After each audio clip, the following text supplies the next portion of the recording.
क्या इसमें कोई ऐसा भी क्लॉज था या कोई ऐसा भी इसमें कोई रूल था, ये जो कानूनी मुशगाफियां होती हैं, कोई ऐसी भी कोई चीज थी कि इससे कम भी सजा दी जा सकती थी? क्योंकि कुछ लोग ये समझते हैं कि शायद अपनी भी कुछ भड़ास निकाल ली है इसमें, क्योंकि ऐसा हो नहीं सकता, लेकिन मैं आम आदमी का सवाल कर रहा हूं कि शायद अपनी भी कोई भड़ास निकाल ली है और बिल्कुल ही लाइफ बैन कर दिया।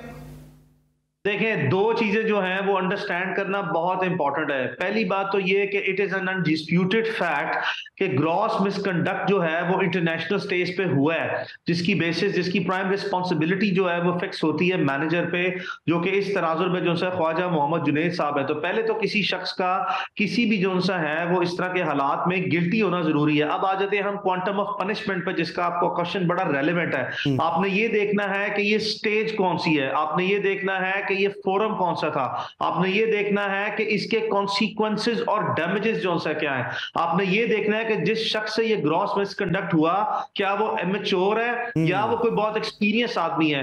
फिर आपने एक एग्जाम्पलरी पनिशमेंट जो सा वो देखनी है। आपने हमेशा ऐसी एग्जाम्पल जो सा वो इस तरह के सिनेरियोज में सेटअप करनी होती है कि under no circumstances in future के इस तरह का कोई दोबारा काम जो सा है वो मार्जे वजूद में जो सा है, और कोई ऐसा सीरियस प्रेसिडेंट सेट करना होता है कि कभी किसी के लिए जो सा ऐसा मार्जिन ना रहे कि अपनी जॉब को नॉन सीरियस तरीके से देखा जाए, जिसकी वजह से आपकी कंट्री, आपकी स्पोर्ट्स, आपका जो इंटरनेशनल इमेज है वो इस लेवल पे डिटीरियरेट ना हो और डिस्ट्रॉय ना हो सके।